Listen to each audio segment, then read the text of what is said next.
The Situation Room with Wolf Blitzer, weekday afternoons at 5 Eastern on CNN. How optimistic are you right now that we're at the beginning of the end of this nightmare? Well, Wolf, clearly it's encouraging for the first time in 86 days not to see oil gushing out of this well. But I think we all need to be very cautious until we've completed the test and seen the right results. We don't know if this is going to allow us to keep the flow contained until we get the relief well in, or whether we'll have to reopen it. But it's clearly encouraging, but I think it's way too early to celebrate. And it's fair to say, as we've been reporting, everyone's been reporting, based on what BP has told us, no oil right now is spewing into the Gulf of Mexico, this for the first time in 3 months. Is that right?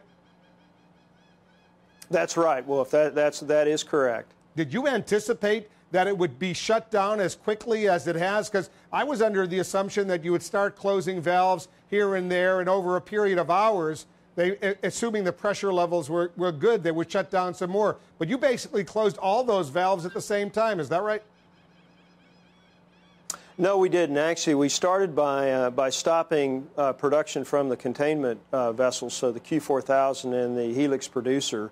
After we did that, we then successfully closed the rest of the valves. I think that process took over 2 hours to complete before we finally got the flow completely stopped. So right now, as we speak, what are you waiting for? What are you hoping to see? What are the key indicators that you're looking for?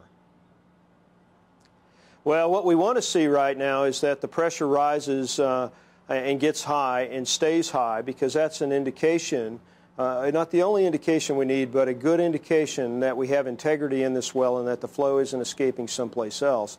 We also will need to do other tests. We're doing a lot of measurements at the same time, and we'll rerun that seismic survey that we ran the other day to make sure that there's no flow escaping anyplace else.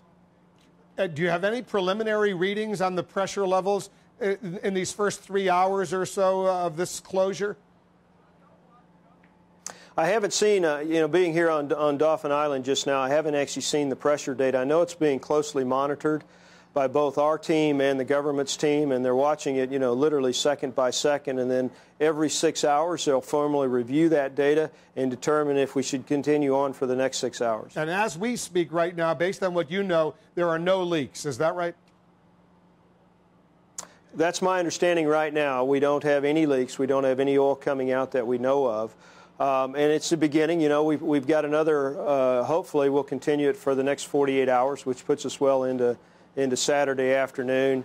But, of course, it is good to see that there's not any new oil coming into the Gulf. But, Wolf, I got to stress, and, being out here on the Gulf Coast today, we're far from the finish line here. We've got a lot of work left to do, and we're going to be here for a long time. And we're showing many of the live camera images, pictures of what's going on. And the most encouraging thing that's going on right now is what we don't see. We don't see any oil coming out of this relief well, which obviously is the first time in 3 months we haven't seen that, which is excellent news. We hope it goes on.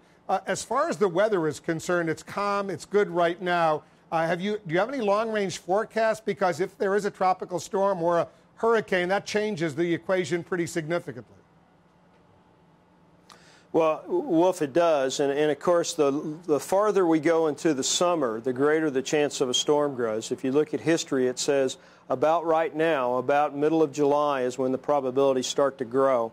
So we've done a tremendous amount of planning, both with the Coast Guard, with the states and the counties and the parishes, to prepare for that.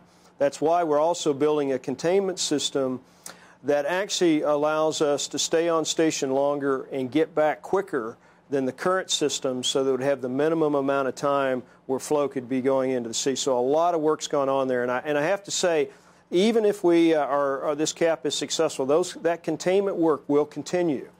That's important work to continue as a contingency, just in case something were to require us to reopen the well to flow. And BP is committed to staying to help clean up this mess as long as it takes. Is that right?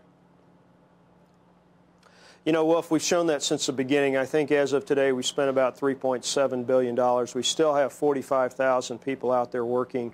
We're going to be here as long as it takes. We're going to be here for a very long time. Well,